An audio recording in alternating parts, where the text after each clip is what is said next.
Adolf Eichmann. He was the logistical brain behind Hitler's final solution. He organized the transportation and incarceration of 6 million Jews to the death camps. The Holocaust made him rich. Before sending the Jews to their deaths, Eichmann stole their last possessions and sold them for profit. He was the nuts and bolts man, the SS functionary behind the scenes who made industrialized murder work.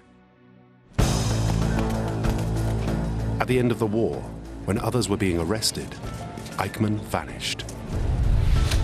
He had escaped to Argentina. He thought he was safe. But on his tail was Israel's ruthless intelligence agency, Mossad. The result would be one of the most audacious kidnappings ever.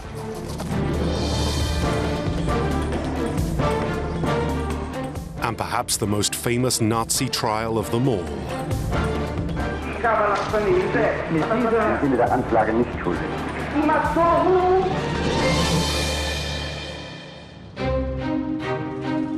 Adolf Eichmann grew up in Austria. Before becoming a Nazi, his life was something of a failure. At school, he was a dropout, leaving without any formal qualifications. He then failed as a mechanic.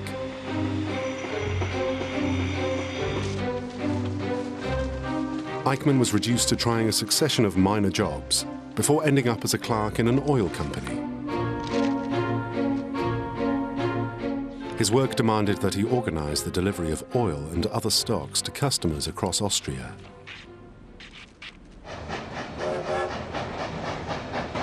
The high school dropout had started to find his calling. He worked out the company's delivery schedules to the smallest detail. And he ensured the goods were delivered with the utmost efficiency. It was the early 1930s, and a new political force would transform his life. Dieses Deutschland singst du! Wird heute Deutschland in stolzer Freude seine Söhne in euch marschieren sehen!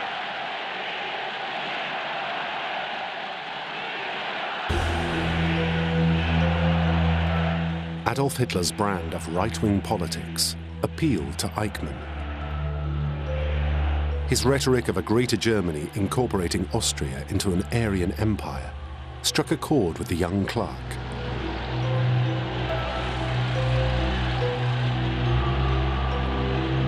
So Eichmann joined the Nazi Party in 1932.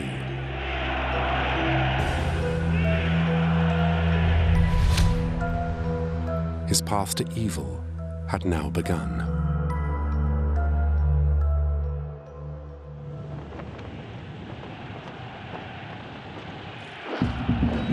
Eichmann's progress was rapid. A year later, he joined the SS. The SS was Hitler's personal bodyguard. They guarded the Nazi leader wherever he went, and pledged an oath of loyalty to Hitler first, and the Nazi Party second.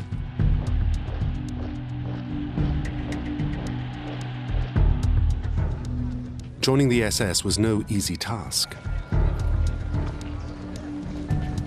Recruits had to prove racial purity, fitness, and strength.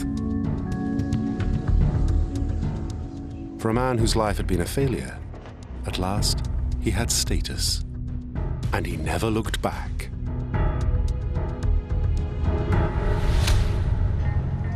Eichmann soon fell under the influence of SS leader Heinrich Himmler. Himmler was a racist and rabid anti-Semite. He waged a crusade to make Germany racially pure. When the Nazis gained more power, their anti-Semitism grew out of control.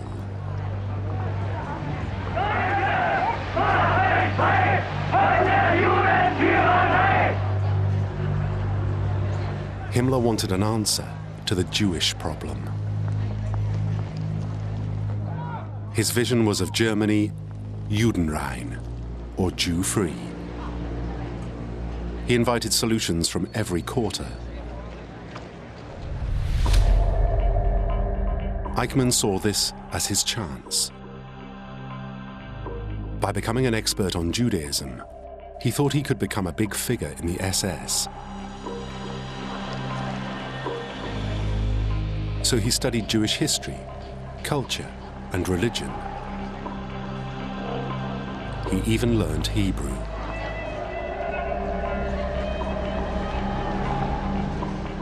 The Nazis' first plan was to repatriate and deport all of Germany's 200,000 Jews.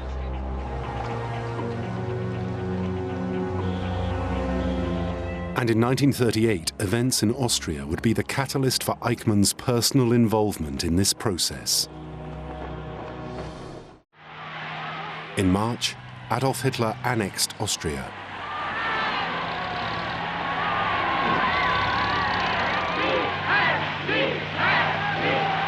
He was welcomed as a hero.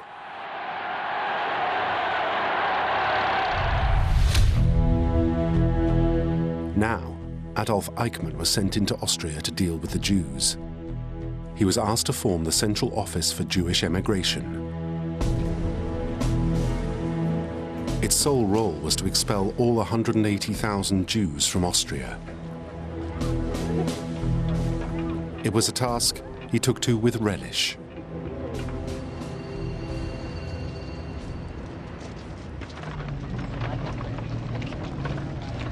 Eichmann didn't care where the Jews went or how they got there. His one goal was simply to get them out.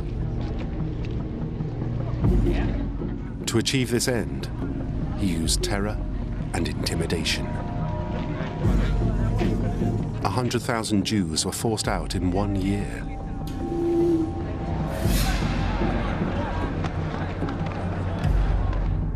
This forced exodus also made Eichmann rich. In order for Eichmann's office to issue the necessary exit visas, the Jews had to settle their taxes. These often amounted to everything they possessed. Eichmann kept the money for himself. The Jews left the country penniless, but alive. Soon, however, even that would change.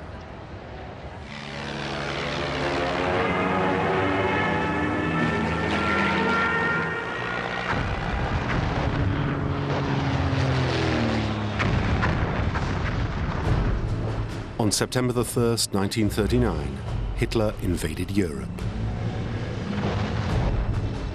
The continent was plunged into war.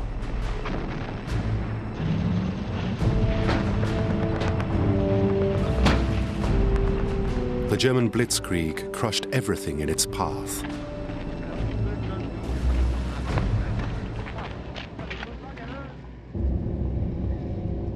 But all this incredible success created a massive problem. German troops captured 3 million Jews. Now they needed to get rid of them.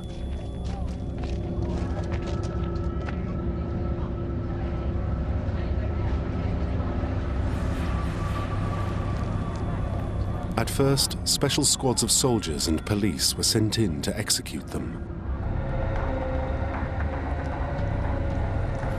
In July 1941, Eichmann was summoned by Reinhard Heydrich, Himmler's deputy in the SS.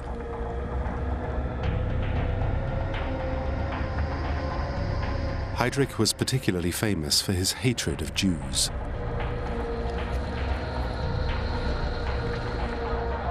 He was one of the most feared men in Europe. He and Eichmann had already created a formidable working relationship. Now Heydrich detailed the problem facing them. The ghettos were overflowing. The death rate was not high enough.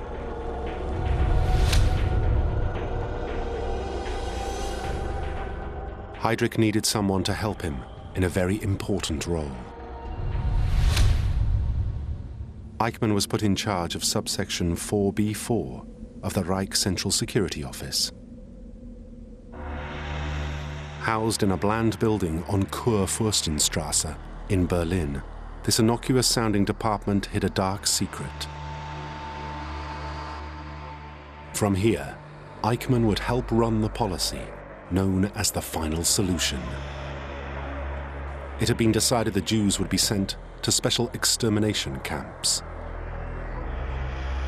There, they would be murdered in huge numbers with poison gas, a quick, industrialized method that was cheap and efficient. The bodies would then be incinerated in ovens. But there was a problem. Getting all the Jews from the occupied territories to the different camps was a logistical headache. What was needed was someone with meticulous attention to detail. Somebody good with numbers and timetables. Adolf Eichmann was made the transportation administrator of the Final Solution. He oversaw the rail system that deported the Jews from all over Europe to the camps, and eventually to their deaths.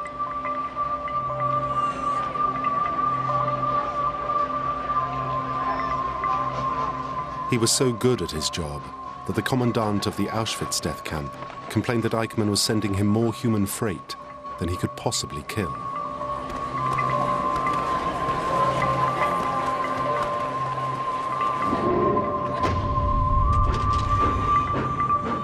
For 3 years, Eichmann ensured the flow of human cargo to the camps never stopped.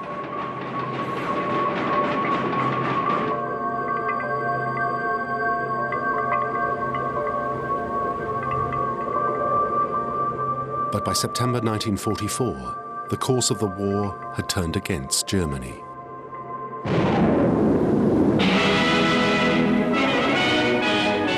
On the coast of Normandy, between Cherbourg and the Seine, Allied landings secured a bridgehead wide and deep. The Allies had landed in France on D-Day in June 1944, and they had crossed the German border for the first time by September.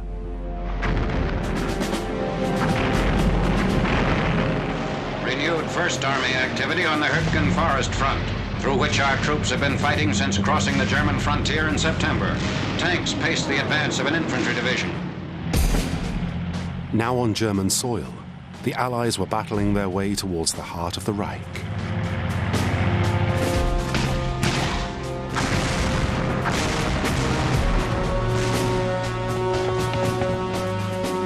SS chief Heinrich Himmler realized that the war was lost. He sent out a decree that all deportations to death camps should cease.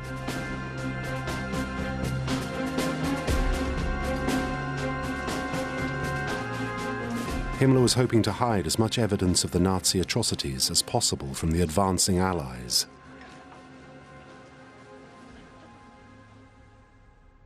But Eichmann would have none of it. He continued to view the Jews as a disease. He had been posted to Hungary in the last months of the war. Though chaos reigned all around and the Third Reich seemed doomed, he ignored Himmler's edict to stop.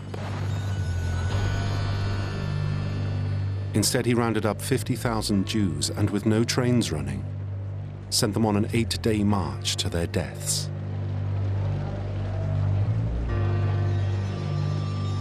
Only the defeat of the Reich ended Eichmann's slaughter.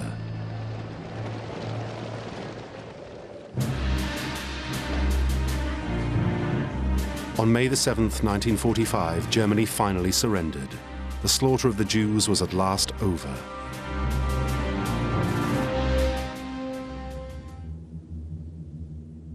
Adolf Eichmann was on the run. He was holed up in the mountains of the Austrian Tyrol, along with a small band of SS officers. However, after a few days, his companions asked him to leave. They didn't want to be caught with a major war criminal.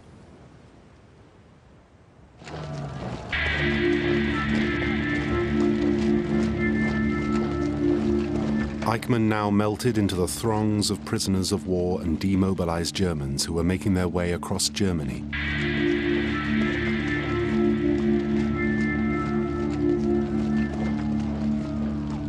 He ditched his distinctive SS uniform and dressed as a Luftwaffe corporal, calling himself Adolf Barth.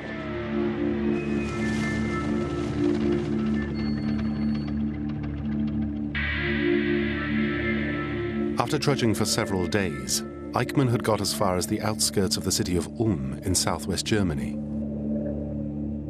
There, he was picked up by a US Army patrol and taken to a prisoner of war camp at Weiden.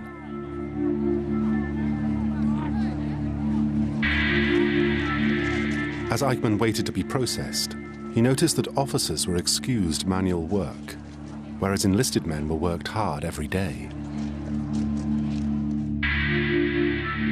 So he changed his identity yet again. Now he called himself Otto Eckmann, a junior officer.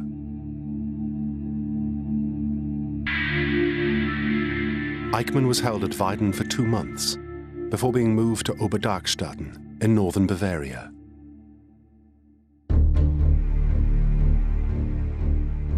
It was now that Eichmann faced his first real problem. He could change his name. He could hide from witnesses. But one thing he couldn't get rid of was the distinctive SS tattoo under his left arm, which indicated his blood type. Allied soldiers were on the lookout for this telltale sign of membership of the SS. What's more, Jewish concentration camp survivors were taken to the prisoner of war camps to pick out those responsible for war crimes.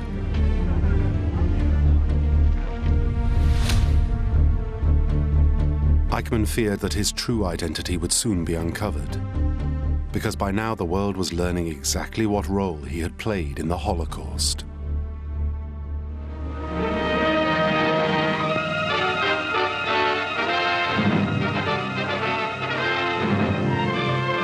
Behind the cold, gray facade of this courthouse in Nuremberg, the greatest trial drama of our times begins.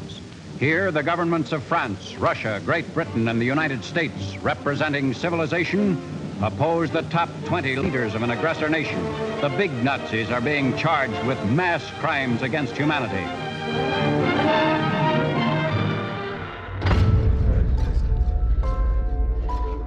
The world's first war crimes trial started on the 21st of November 1945 in the Bavarian city of Nuremberg.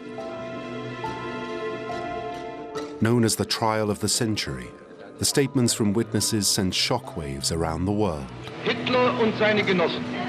Well, you will Oberrichter Jackson. As the true horror of what had occurred at the death camps was described, the defendants were desperate to pass the blame. And Eichmann's name kept coming up. His role was starting to be understood.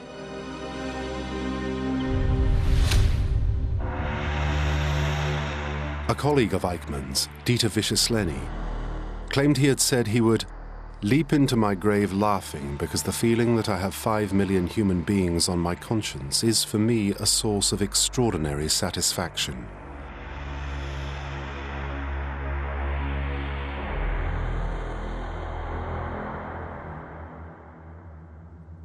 Once this statement was made public, Eichmann realized that the hunt for him would never cease. On February the 5th, 1946, Eichmann escaped. With the help of the SS officers in the camp, he managed to slip through an unguarded section of the barbed wire fence.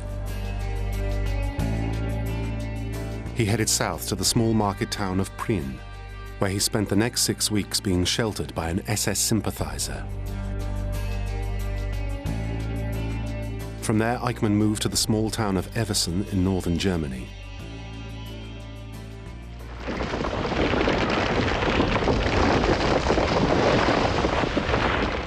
There, the brother of a captured SS officer employed Eichmann as a forester. For a time, he passed unnoticed by the authorities. But Eichmann's luck was not to last when the logging company went bankrupt. Eichmann now feared it wouldn't be long before he was captured. It was time to take responsibility for his freedom into his own hands. So he contacted the only people he knew who could help: Odessa. Odessa was a shadowy organization made up of former SS officers and industrialists sympathetic to the Nazi cause. They were able to organize all the documents and money a wanted war criminal would need to escape justice.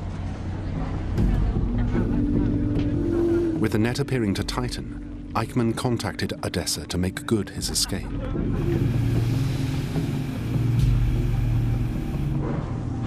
In the spring of 1950, with Odessa's help, he took a train to Munich and from there passed through the Austrian Alps via the Brenner Pass into northern Italy. After a couple of days, he headed for Genoa on the northwest coast of Italy.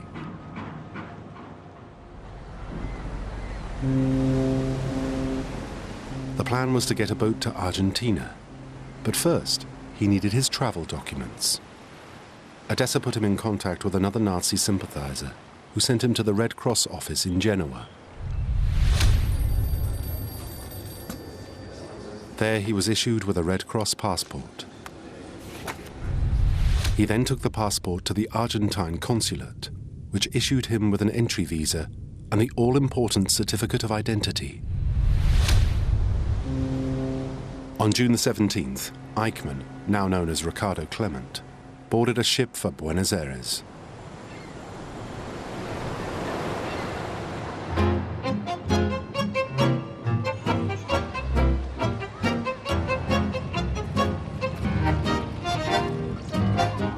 Argentina in the 1950s was a good place to be an ex-Nazi. Juan Perón, the country's president, and his wife Eva were fascist sympathizers. They turned a blind eye to the Nazis who had been arriving since the end of the war. This provided Eichmann with a network of ex-colleagues who found him lodgings and a temporary job in a metal workshop.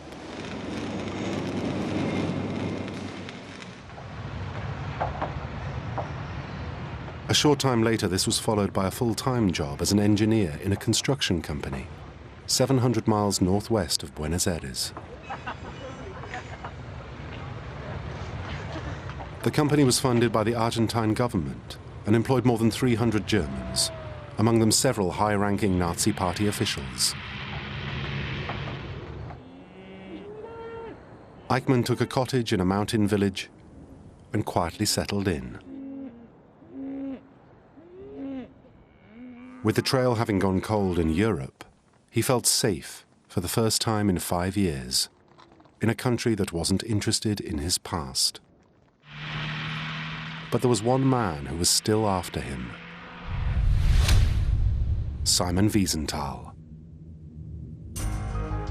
Wiesenthal was a Polish Jew and a Holocaust survivor. He had made it out of the Mauthausen concentration camp alive. After helping the Americans capture war criminals in Austria, he had set out on his own. He had made it his life's work to track down the criminals who'd escaped the net at the end of the war. By 1950, his file on Eichmann's shocking war record was bulging. Wiesenthal suspected that, like so many other ex-Nazis, Eichmann was now probably holed up in South America. The only problem was, he had no idea where.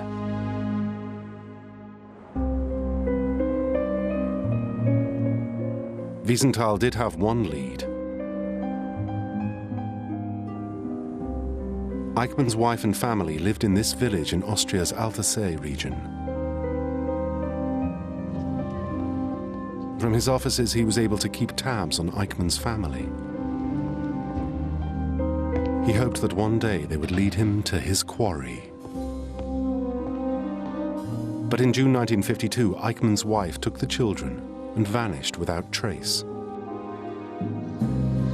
Wiesenthal was convinced they were on their way to join Eichmann. He was in despair. With this last link to Eichmann now gone, the trail went completely cold.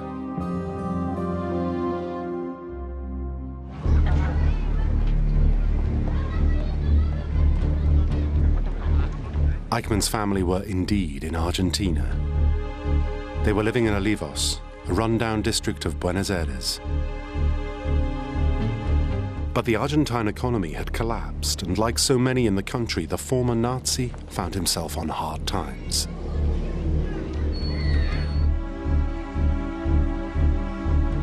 His lack of imagination, the quality that had made him such a good Nazi, made him unemployable.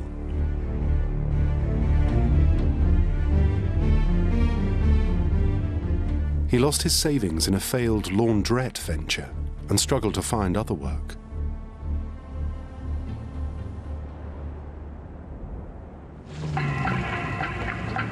Meanwhile, back in Austria, news that Eichmann was in Buenos Aires had reached Simon Wiesenthal.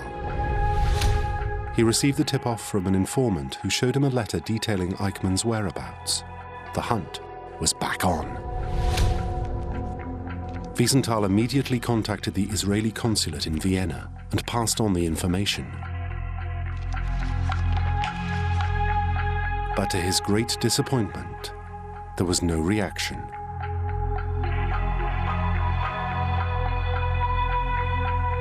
Then came a second blow. His funds dried up.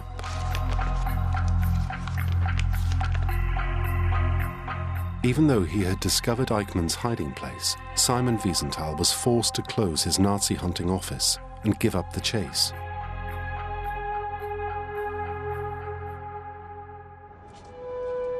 Unable to fund a trip to Buenos Aires, he packed his files and shipped them to the Yad Vashem Foundation in Israel. Its archive held millions of records that catalogued the Nazis' crimes against humanity.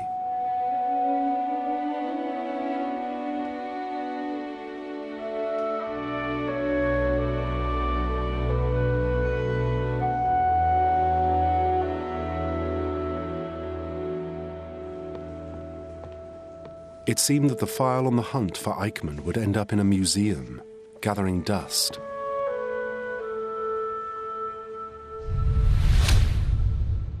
The Holocaust's backroom man appeared to have got away with his crimes.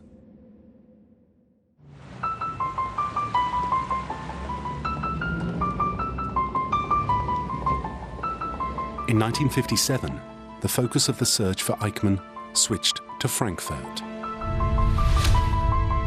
Fritz Bauer, Attorney General for the Hesse region of West Germany, was a Jewish concentration camp survivor. In April, he received a letter from a fellow concentration camp survivor. The letter gave an address for the Eichmann family home in a suburb of Buenos Aires.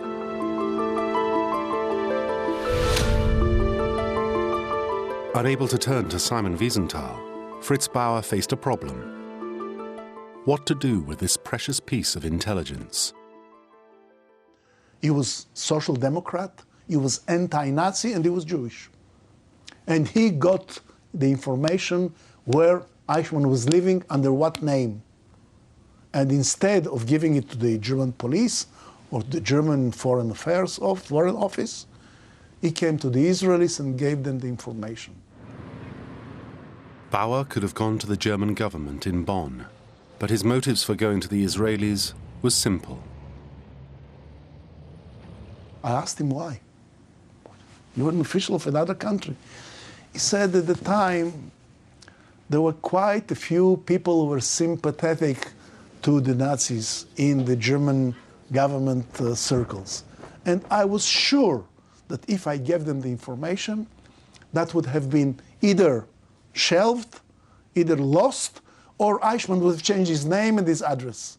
The file now landed on the desk of one of Israel's most formidable men,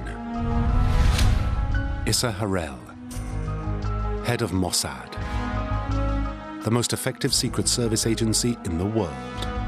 Mossad had been receiving sightings of Eichmann and other ex-Nazis for years, but without a dedicated department to follow these leads up, They preferred to leave private individuals like Simon Wiesenthal to do the detective work.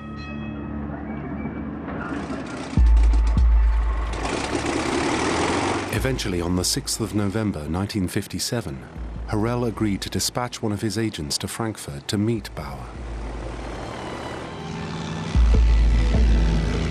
The agent reported back to Harel that Bauer's information seemed genuine, but the Mossad chief remained unconvinced.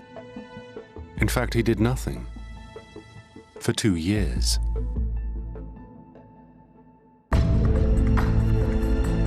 Eventually, Fritz Bauer lost his patience. He demanded a meeting with his opposite number, Israeli prosecutor Chaim Cohen.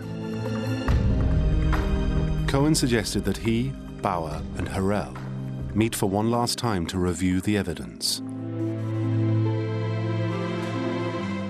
Between them, they agreed they would send a team to establish surveillance on the suspected Eichmann.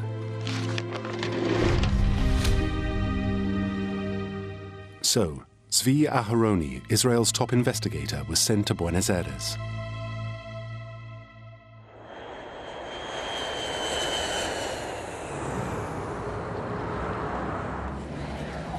When Aharoni arrived, he went to the Israeli embassy and recruited some local volunteers to help him in his surveillance of Eichmann.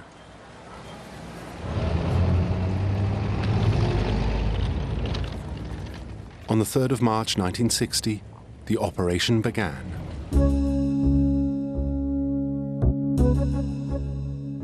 Aharoni and his team were able to get close to their target. Using a specially constructed camera in a suitcase, they prepared to photograph him covertly.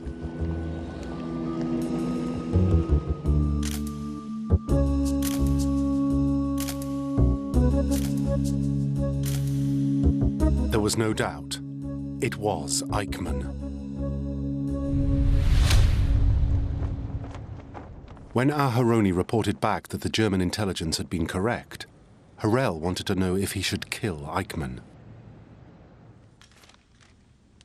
So he went to the Prime Minister of Israel, David Ben-Gurion, for advice. He said to him, "We have information that Eichmann is alive and in Argentina. What should we do?" And Ben-Gurion said to him, "Bring him dead or alive." Then Ben-Gurion made a decision with massive implications. He waited a moment, then he said, "Better bring him alive. It will be very important for the young generation." Mossad were told to kidnap Eichmann and bring him back for trial in Israel. Ben-Gurion's reasoning was simple. He felt that the world was forgetting how Jews across Europe had suffered less than 2 decades before. He believed that seizing Eichmann and putting him on trial for his crimes would remind the world of the horrors of the Holocaust.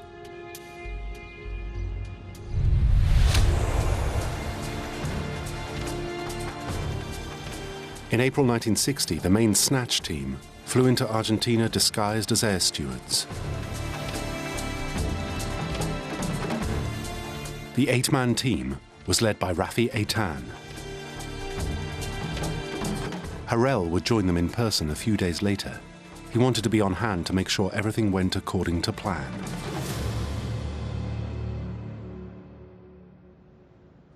First, the Mossad team set up an observation post in a van. From there, they watched Eichmann's home for days. They waited, assessing the best moment to strike.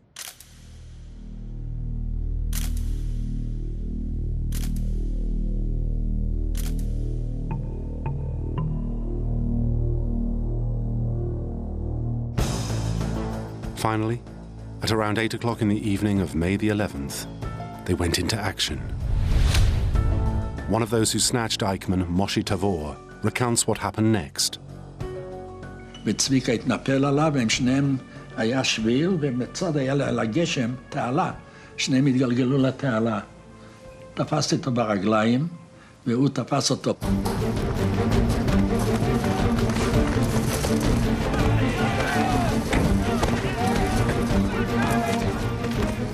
פה ובא רפי, והכנסנו אותו לתוך המכונית, סתמנו לו את הפה, הכנתי משקפיים שלא רואים כלום. He put up a brief struggle but was quickly overwhelmed, thrown into a car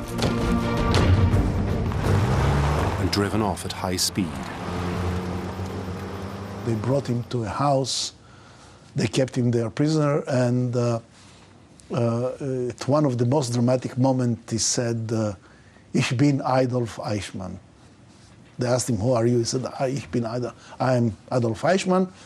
And he said, I know I am in the hand of the Israelis. He was held in a secret location for several days before the Mossad team could extract him back to Israel. Now they had Eichmann, they had to get him out of Argentina without being caught. So they decided to drug him. They dressed him in the uniform of a member of the El Al steward. A few evenings before departure of the plane, people of the so-called flight attendants were coming every night, like a little bit, drunk after having a good time in the clubs of Buenos Aires. And the Argentinian police officers got used to that they're coming back to the plane, dragging or bringing or carrying one of their friends who drank a little bit too much. So when one evening they came back with another guy who was a little bit uneasy on his feet, let's put it this way, they let him go through. That was Eichmann. At 7:35 on the morning of May the 22nd, 1960, the plane carrying Eichmann touched down in Tel Aviv. He was at last on Israeli soil.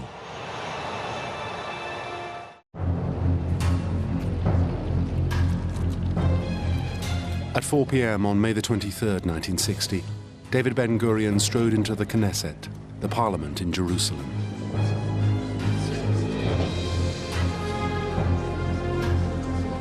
There he announced that Adolf Eichmann, one of the world's most wanted war criminals, had been captured. What's more, Eichmann was already in Israel and would face trial.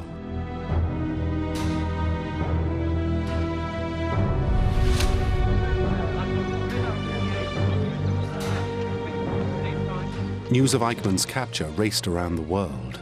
Jewish communities everywhere rejoiced.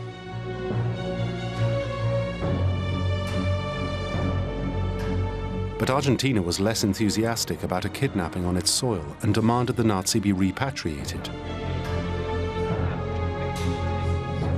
Golda Meir, Israel's ambassador at the UN, rejected these accusations, saying that Eichmann's crimes far outweighed those of the Israelis. Is this a threat to peace? Eichmann brought to trial by the very people to whose total physical annihilation he dedicated all his energies, even if the manner of his apprehension violated the laws of the Argentine. As preparations were made for Eichmann's trial, the Israelis set about building the case against him.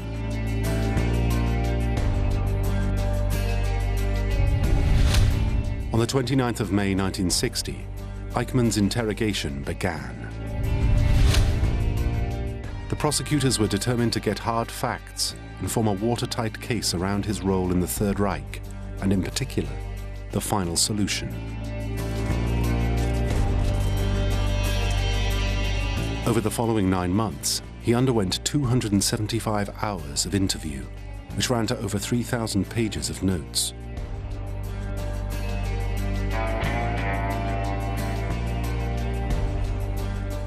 To fulfill David Ben-Gurion's wish that the trial should be a world event, a newly built amphitheater was modified to accommodate the court. The international media could flash the proceedings all over the globe using state-of-the-art equipment.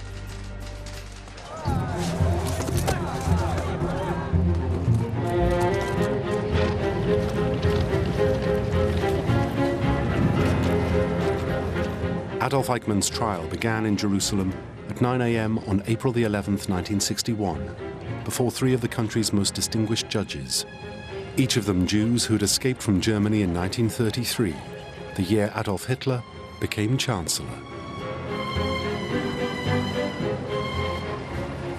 Now after 15 years in hiding and 1 year after his sensational abduction from Argentina, Adolf Eichmann is indicted on 15 counts of crimes against the Jewish people and crimes against humanity. Positioned behind bulletproof glass, Eichmann prepared to defend himself. He was not just being charged with crimes against Jews, but also crimes against non-Jews and membership of hostile organizations, including the SS and Gestapo. He responded to each charge in the same way. When asked how he pleaded, he simply replied, in the sense of the indictment, no. Im Sinne der Anklage nicht schuldig. Im Sinne der Anklage nicht schuldig. Im Sinne der Anklage nicht schuldig. In fact, this was the recurring theme throughout his trial, that he had never killed anyone personally, and that he was merely obeying orders. Stimmt das, was ich heute gesagt habe, genau mit dem, was ich neulich gesagt habe. Against Eichmann was a raft of evidence from the survivors of the camps themselves. Some of the witnesses were overcome with emotion.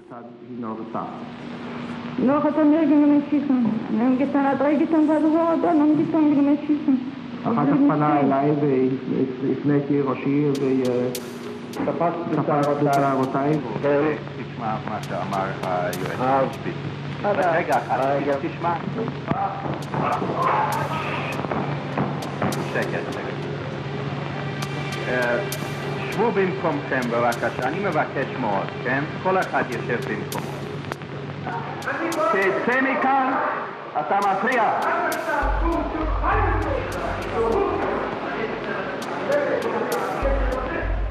Gideon Hausner, Israel's Attorney General, meticulously presented the case against Eichmann using documents that had been saved by Nazi hunters like Simon Wiesenthal.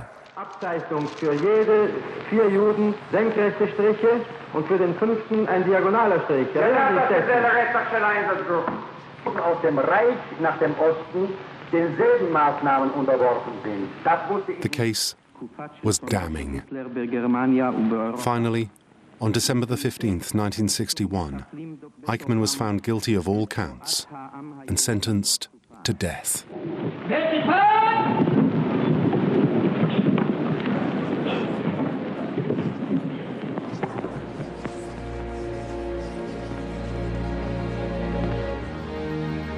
At midnight on June the 1st, 1962, the sentence was carried out.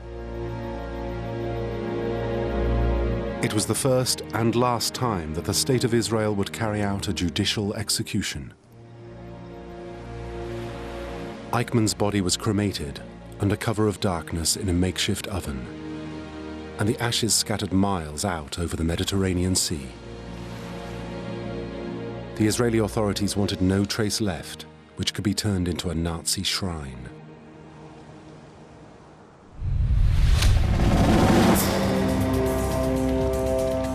The death of Eichmann was splashed across front pages all over the world. It re-energized the cause of Nazi hunting. One beneficiary was Simon Wiesenthal. Even though he had played only a small part in the capture of Eichmann, it suited Mossad to deflect attention and let him take the credit.